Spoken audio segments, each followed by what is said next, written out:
welcome back for another exciting, fantastic, exhilarating, whatever positive adjective you've got in your mind, that's what we've got for you today.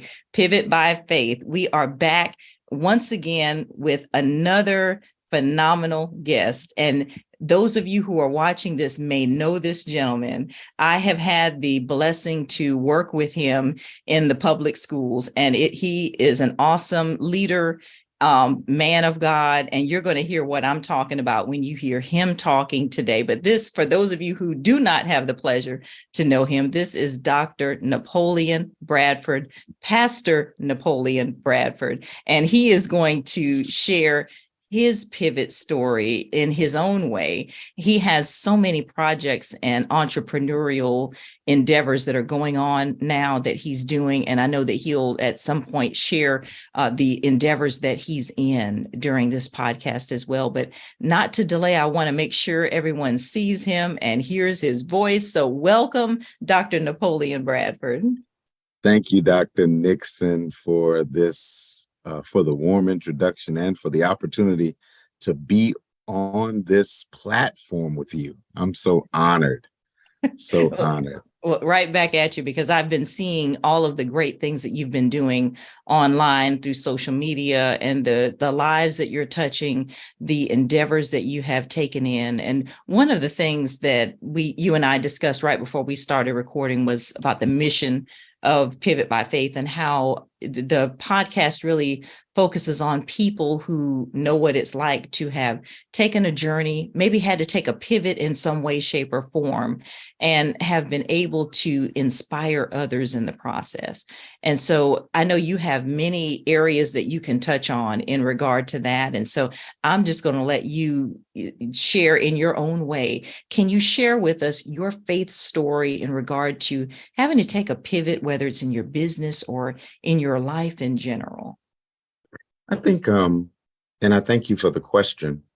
I think that this is such a necessary conversation because oftentimes it's easy for an outsider to see a person successful and not understand the leaps and bounds it took for them to get there. Mm-hmm. In the same regard, it's easy to see someone fall from success and then criticize them from a place of arrogance or entitlement or privilege, not realizing the necessity of the fall for God's development of that person's faith.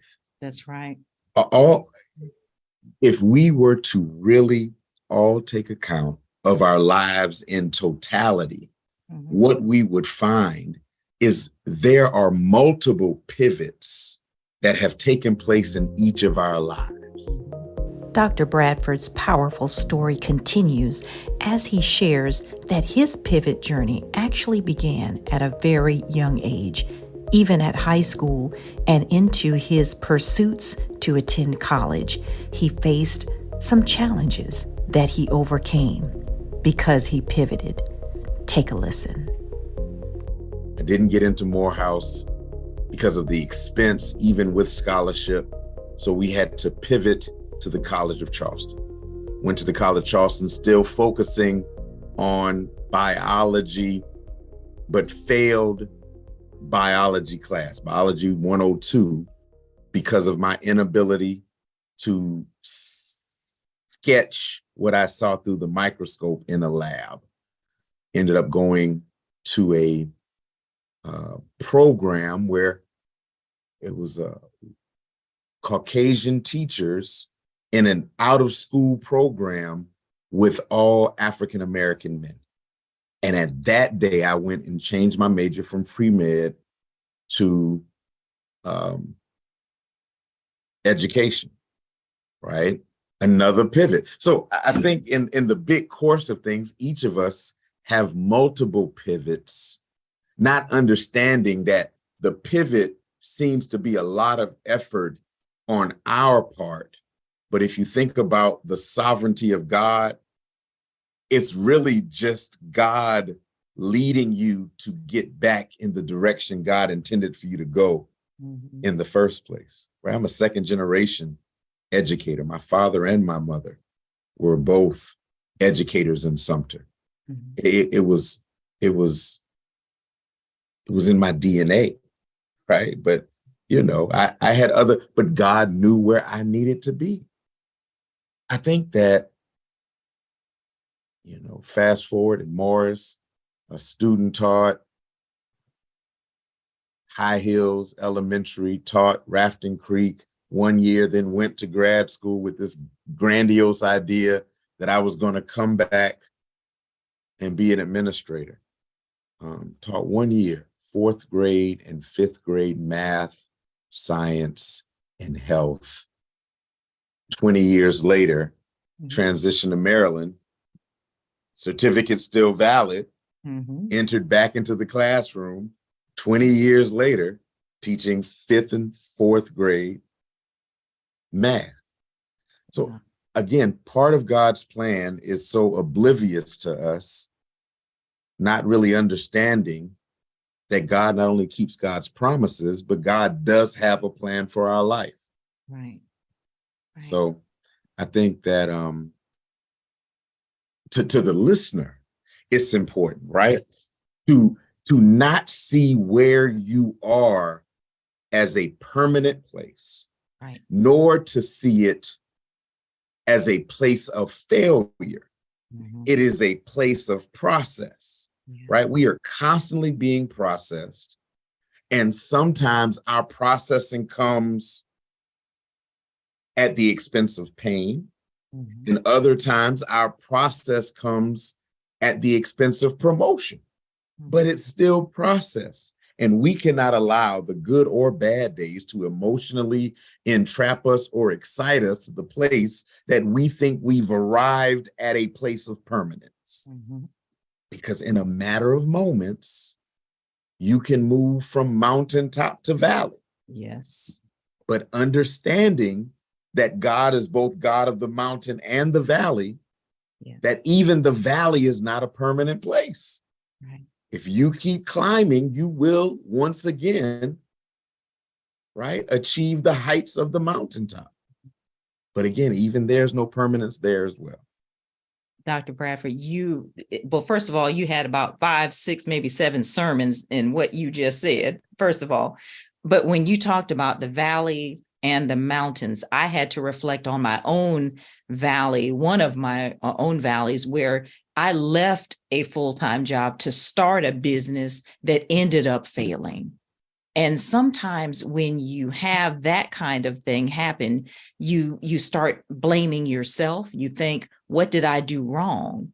But God is really saying, no, I have something to show you. I have something to teach you. And this is the way that I have fashioned this so that you can understand it and go through it so that we come out on the other side even better than before we went through that valley. So I hear what you're saying. Yeah, that is the journey. Yeah. Right. I left a high-paying job in Ohio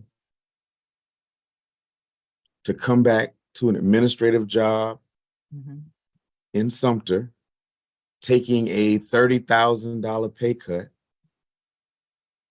God allowed that same job to last for a year before I got repositioned in another place. But God was so faithful, because even though my title changed, my salary stayed, right?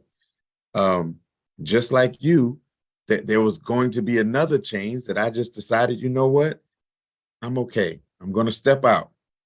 I had, started a nonprofit, done some programming, and it dried up, right? It dried up. And I wondered, why would God allow the brook to dry up? How many times have we been excited about the journey, the possibilities for promotion and success, only to be disappointed at the outcome? I don't know about you, but it has happened to me. But remember, God has a plan. In Jeremiah 29th chapter, starting at verse 11, God's word says, "For I know the plans I have for you, declares the Lord, plans to prosper you and not to harm you, plans to give you hope and a future." Sometimes we stop after that verse 11. But if you keep reading, it says, "Then you will call on me and come and pray to me, and I will listen to you. You will seek me and find me when you seek me with all your heart. I will be found by you, declares the Lord, and will bring you back from captivity." Keep reading, keep praying, and let's listen to Dr. Bradford's powerful story. Take a listen. And I went to church, talked to the pastor, and he said, start on Monday. But I needed the nonprofit to dry up. Mm-hmm. I needed the building to close. Yeah. I needed to leave the school, because here's the thing. My intention coming back from Ohio was to be the next superintendent. In fact, that's what I said in my interview. You know, the principal and the superintendent, I said, listen, where are you going to be in 5 years? I will be sitting in your seat. But God knew if I would have accepted principal, even because I thought the promise was I was being groomed to fill the seat of the principal that was retiring. But had I gotten that, I would have never said yes to God. Right. Right. Right. I would have stayed comfortable in a path that was my father's path. My father went from assistant principal to opening up a school, essentially becoming principal before retiring. That would have been the path. It was just so easy. I had seen it. And sometimes we have to pivot. God has to put us in postures to pivot so that we don't become complacent in what's safe. Right. Right. Sometimes the path can become a rut. It can become a rut because yeah. it's laid and we know it. And we have adopted the path of others or the path people have placed us on, not realizing that the text says, right, that valley, right before that valley, he leads me in the path of righteousness, right? Path that he leads, right? And oftentimes we don't follow God, we follow the guide or the group that tells us that's what we're supposed to do. I mean, even for you, right? And you know, you could have easily stayed. Mm-hmm. I mean, human resource, you could easily stay. Mm-hmm. But it wasn't what God had, and God had to shake some things up. Mm-hmm. And so we often get mad at God because of the second pivot. Right. We're cool with the first pivot because we are making this pronouncement that, man, God has a plan for me. Yeah. Listen, God did this thing. And we step out and it doesn't work. Right. And our first inclination is to lose faith in God. Right? God, why would you even allow this? Right. Until we're reminded that God hasn't lost control. God just needed you away from that. Right.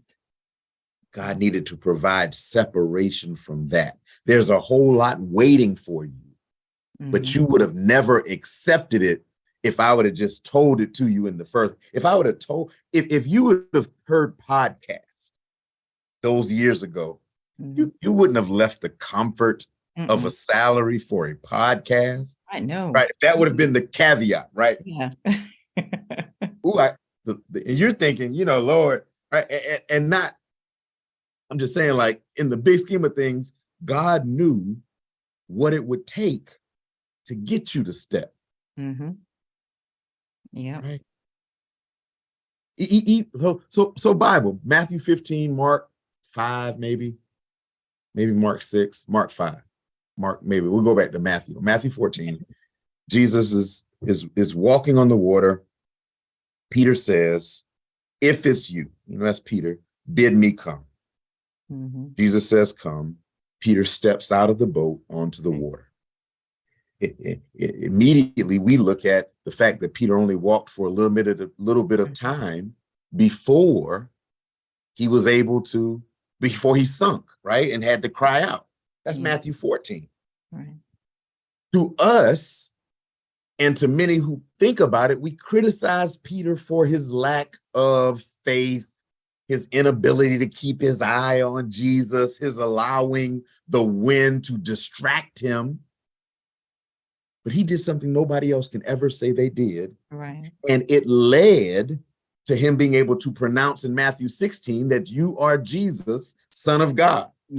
Which then Jesus responds, flesh and blood, Simon Bar-Jonah, did not reveal this to you, but my Father, upon this rock, I will build my church.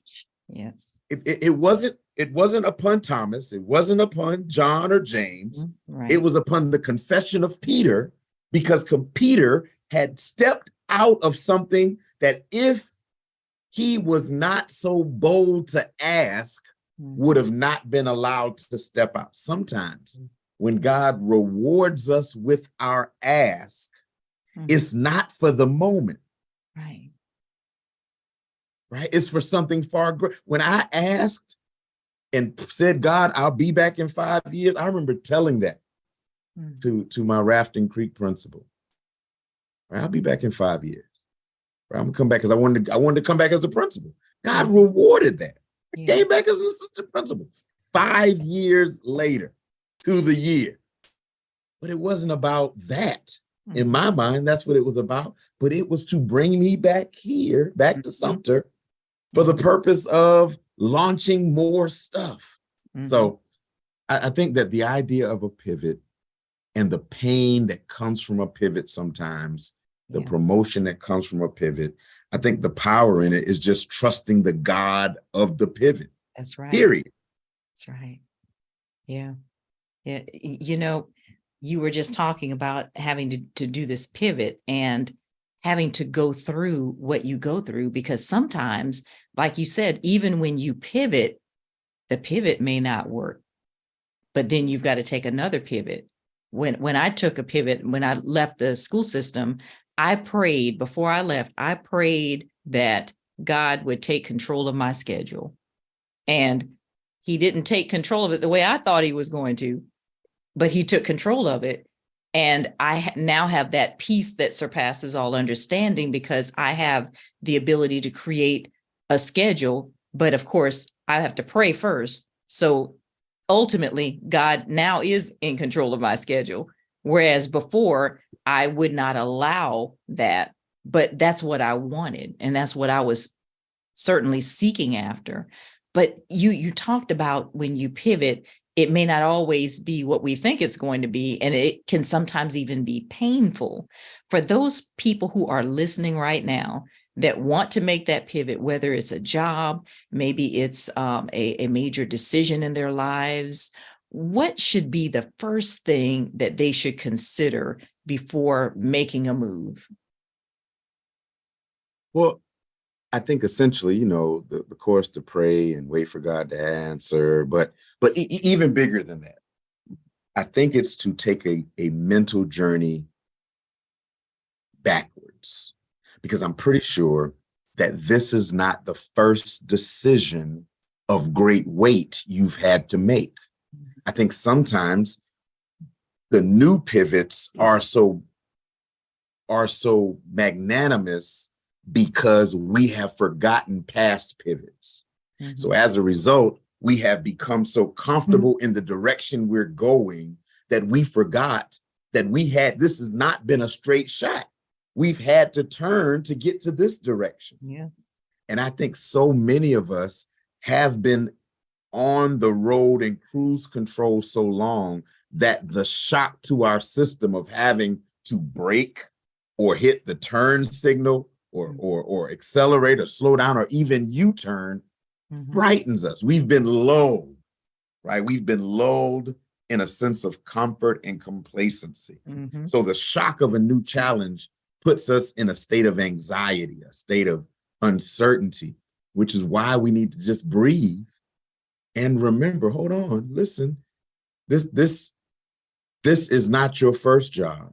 And if it is, there was a period you weren't working before you got it because you hadn't been working all your life, which means You just kind of have to remember the same pivot you had to go to learn this new skill, to apply, to sit through the interviews. It's the same thing you have to do again. Now, yes, it's different. It's probably years later.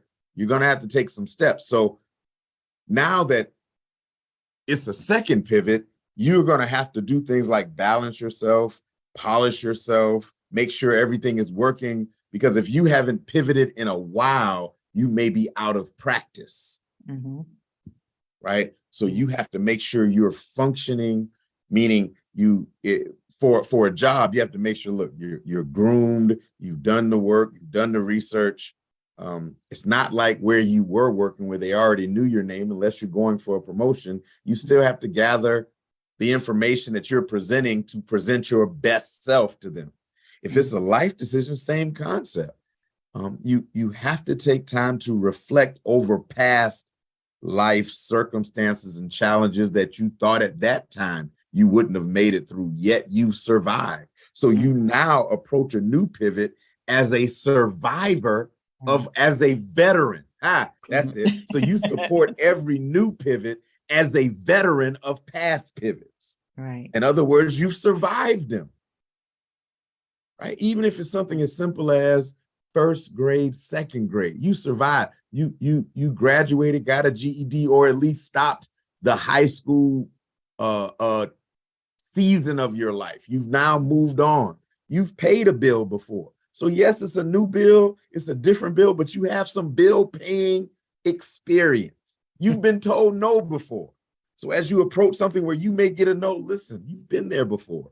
You've bounced back from your former no. So as a veteran of past pivots, you go into a new pivot with a sense of mastery. If you think about it that way. Yeah.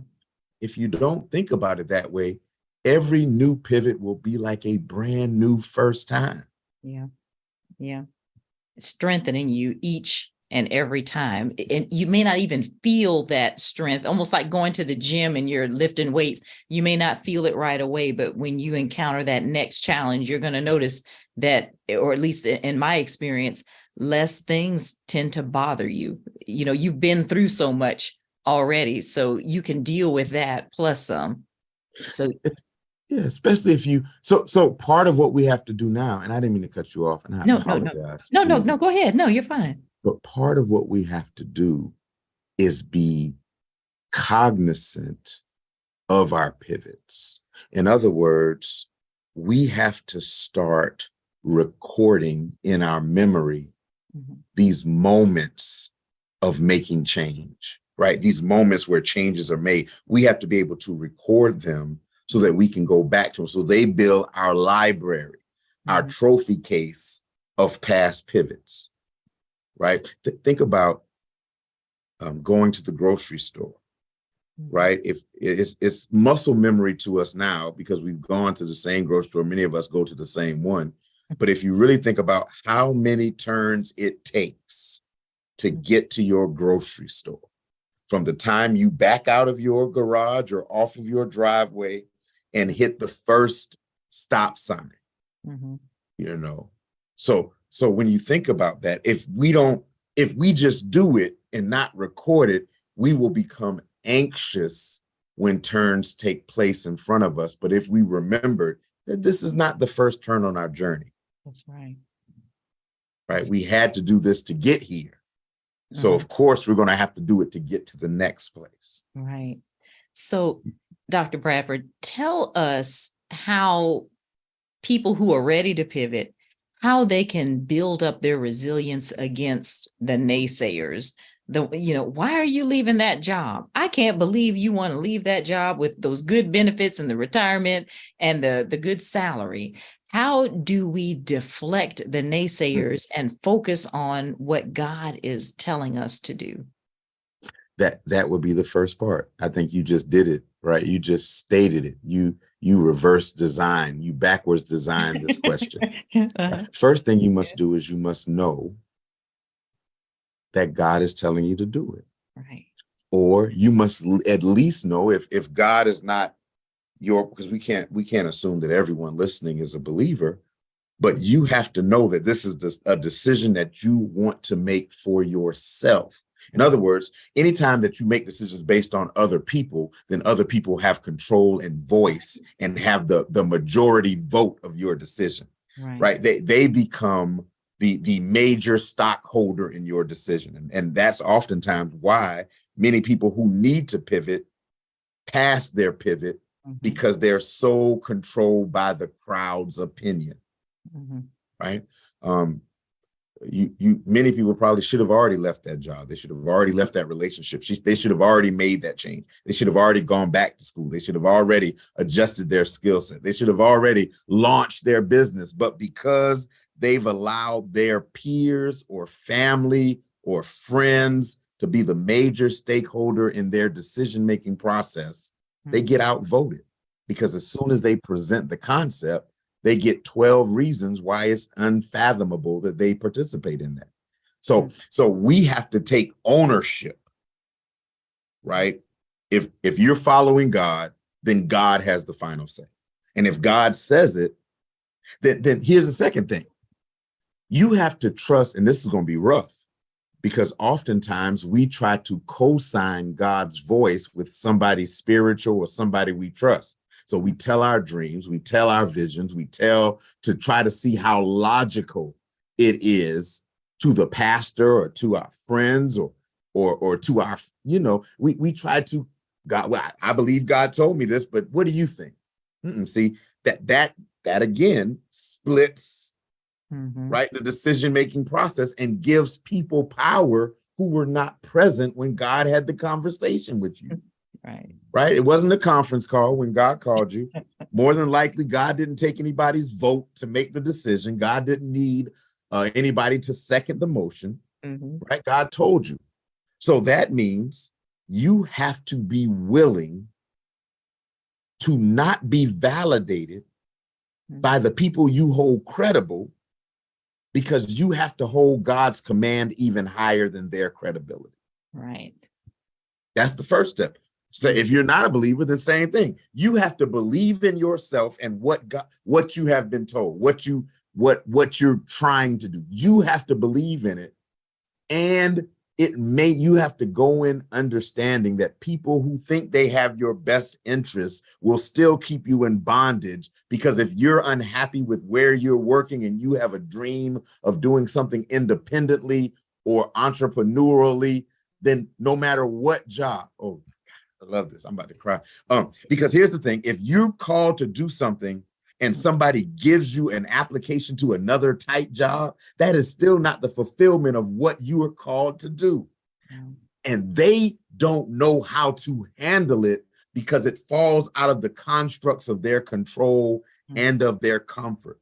But again, it's something that you must do. Can you imagine the number of people that told Peter to stay on the boat? The number of people that said, listen, hey, man, listen, the storm, what are you thinking? Man, are you crazy? Like, why would you even try to pull your leg back in the boat? Oh, my goodness, stop. What is wrong with you? Because they couldn't fathom stepping out. But it wasn't their assignment. It was Peter's assignment. And if Peter wouldn't have done it, it would never have been done by anybody.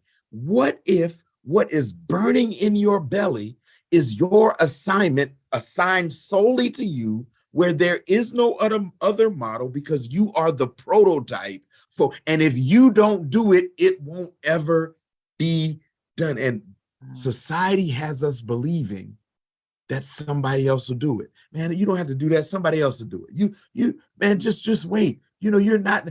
But what if you are so important? I'm churchy.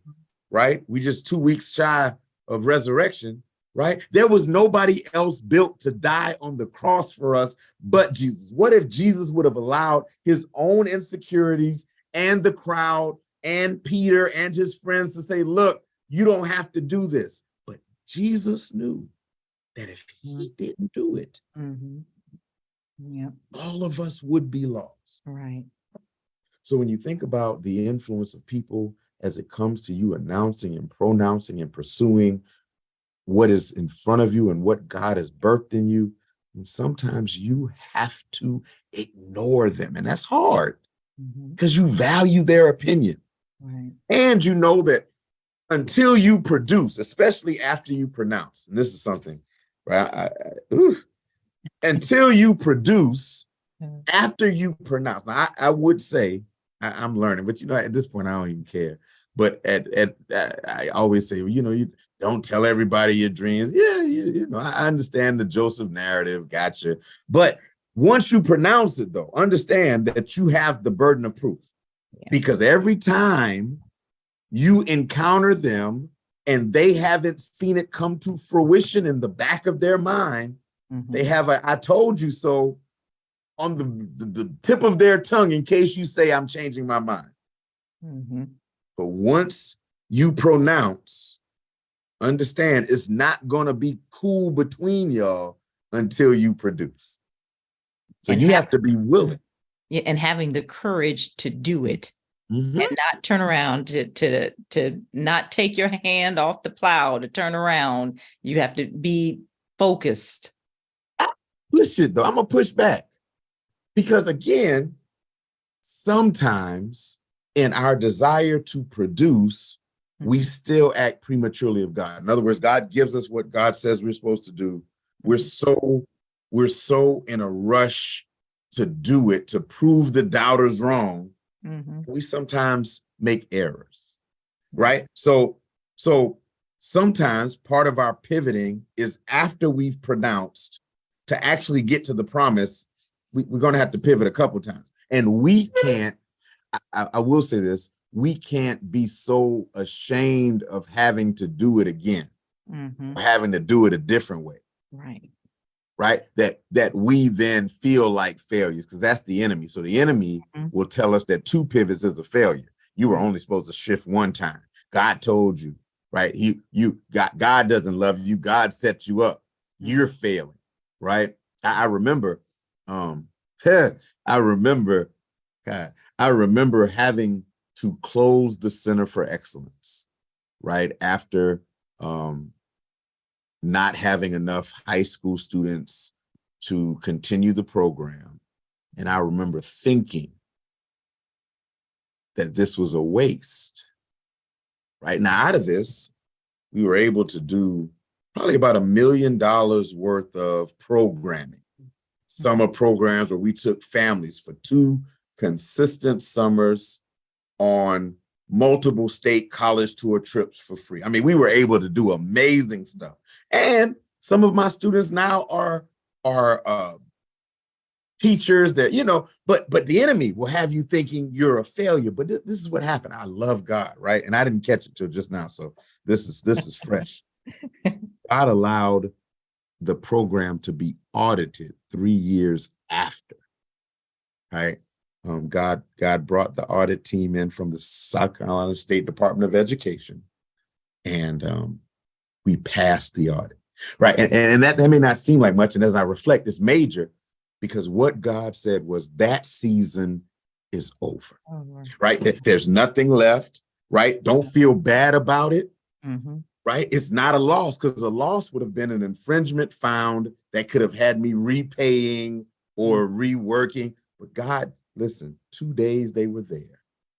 Yeah. Offline, I'll tell you the committee, because, God is amazing in how God places the right people at the right place. One of the committee people had, and the way God did it, God just said, look, when I saw them in the room, God says, this is just process, but it will be okay. So again, even in the pivots of failure, right, God still reminds us it's not failure. It's just a season. Right. We're bold. I mean, you were bold. I remember when you launched. I was bold. Listen, I remember that black folder in my office saying, you gonna go, so no, I'm good. I'll just end the year, right? I was bold because I just knew that bold declaration, right? Because in our mind, a bold declaration and step out on faith with God is an immediate promotion, because that's what they teach us. When Noah built that ark, he got immediately saved, right? When Abram said yes, and he was going to leave his father and mother's house and go to a country that God was sending him, he got immediate promotion. But because the narrative doesn't tell the highs and lows, the days Noah was on that boat, wondering what in the world he said yes to, the days Abram didn't know where his next meal was coming from or what was going to happen. Yeah. Right? So we have to understand that part of this saying yes to God, even in the pivot, is saying yes to God's will being done, not necessarily our way being granted. Right. That's right. Not what we want. Yeah. Because God's will may not be anything that we could have imagined. I would have never imagined that God's will is for him to bring me out of a job, to start a business, to close it down, and then the pandemic, and then the loss of jobs and clients and all of that. And then out of that came the need for online learning, which is what I do now. And had all of that not happened in the order that it happened, I would have never realized what God had for me. But it would always work out that way because God was always in charge, whether I saw that or not.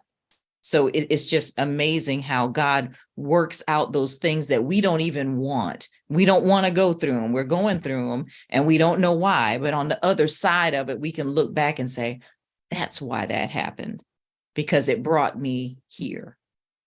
That's it. That's your spiritual autobiography, right? And sometimes you have to trace the trail of your own tears back to the place of your testimony. Yeah. Right. God was maneuvering strategically everything. Yeah. Drying up brook after brook, sending you to new brooks, sending you to new places and new people, all to get you to a place that you would have never said yes to had God just told you the location. Right.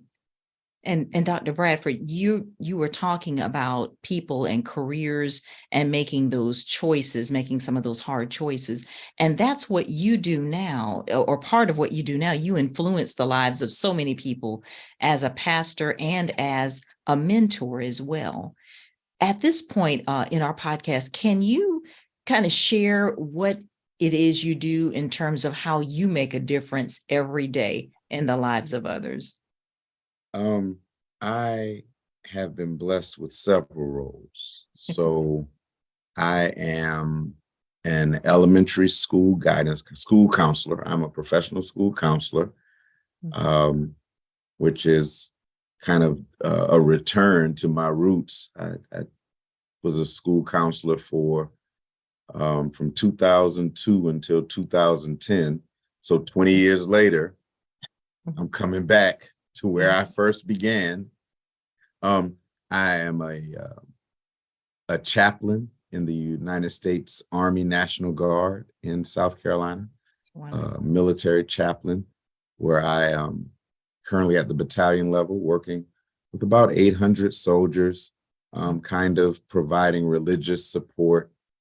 I pastor in Maryland, the Word of Faith Church of Jesus Christ. I am the convener of a fellowship called the Cathedral of Champions, where we are helping be a birthing center for those who are called or connected to ministry that just have not been fruitful. We help replant them. So we help provide nutrients and classes to provide confidence and allow them to hear for themselves what God has called them to do and help them birth that. I think working, I work for a couple of universities as a scholar practitioner or doctoral mentor for a couple of schools. In fact, have graduations coming up next weekend and the weekend after for two students that were successfully able to defend this past couple months. So that's a good feeling, isn't it? Yeah, that is a good feeling. You've been on that journey and you're able to help them through that journey. Yeah. So, and then just a coach, I guess, helping people navigate not only my own children and grands, but also, just former students. It's good to see my former students now working and living and thriving, right? Students that I had a hand on, my former, even my former program workers who worked for me when I had the nonprofit in Sumter are now leading their field, their principals and counselors, and they're doing amazing work. So it's just amazing to see. But yeah, those are the things. I have a few books, and then Karen and I, my wife and I, launched a publishing company to kind of help other people push their work out to some degree. But just, whatever. Like, the reality is, when you pivot, you learn possibility, right? I think the hardest thing God wants is for us just to take the first step, right? Just adjusting our gaze a little bit will expose us to so much more. And when you move your head, you're exposed to more opportunities that you now have access to. Because if you can see them, you can pursue them. You can't pursue what's not seen. Right. So if you can see it, right, if you're exposed to the possibility of it, then it's in the back of your mind. So there's several projects I'm working on, like you, a podcast, planting.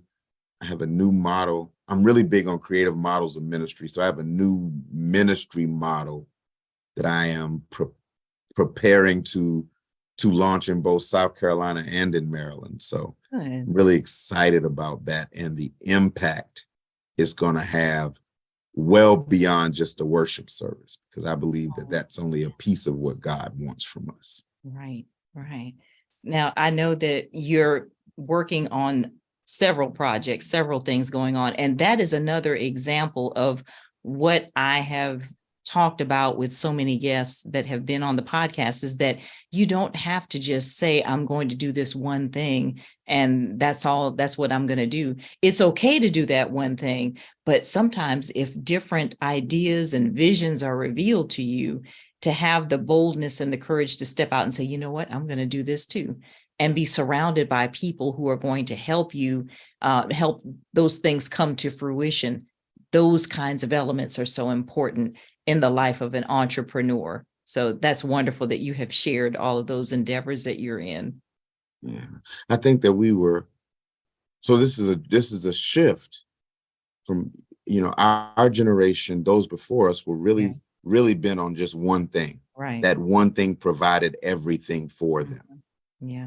But generations beyond us, younger than us, they have no problem. They have I mean, I'm in elementary school. I have 2 first graders that have had lip gloss companies for 2 years. Wow.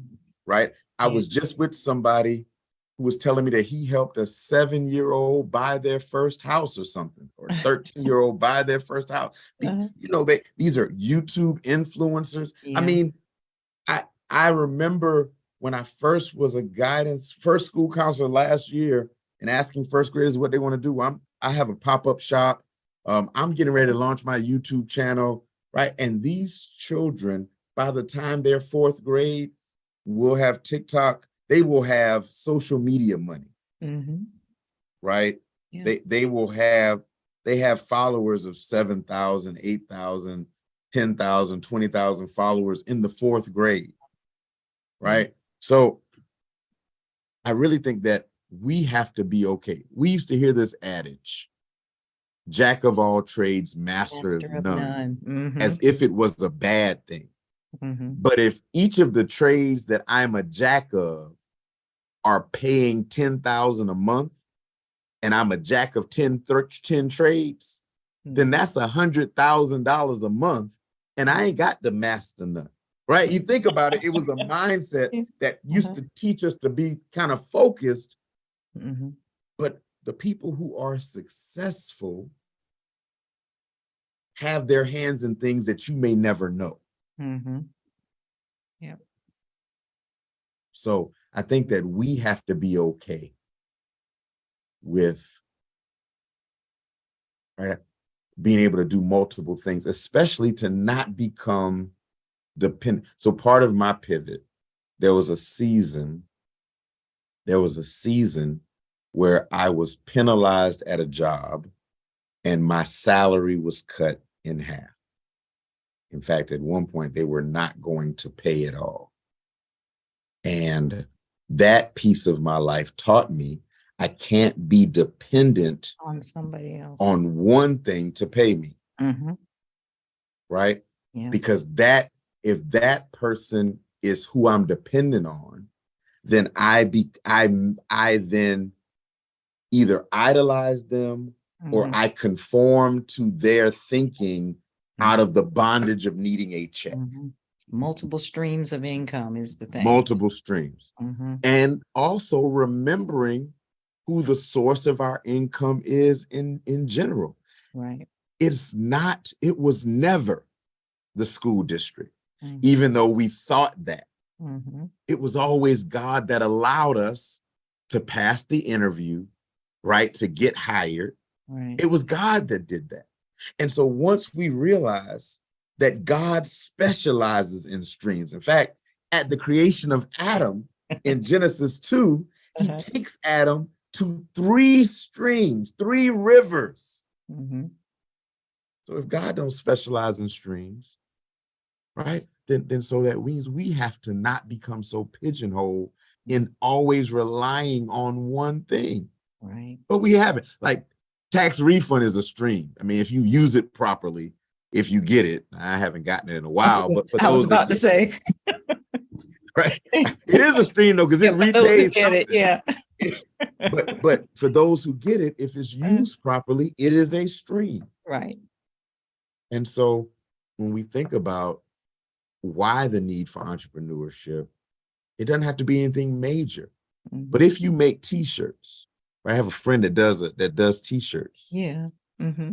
If you have a t-shirt that you can make and it costs you $27 to make 100 shirts, but you sell the 100 shirts for $10 a shirt, you have made $973, right? Mm-hmm. You with me? Yeah. It costs you $27 to make 100 shirts, 27 in total to make 100 shirts. But I sell the 100 shirts for $10 a piece. That's $1,000. I have profited. Yeah.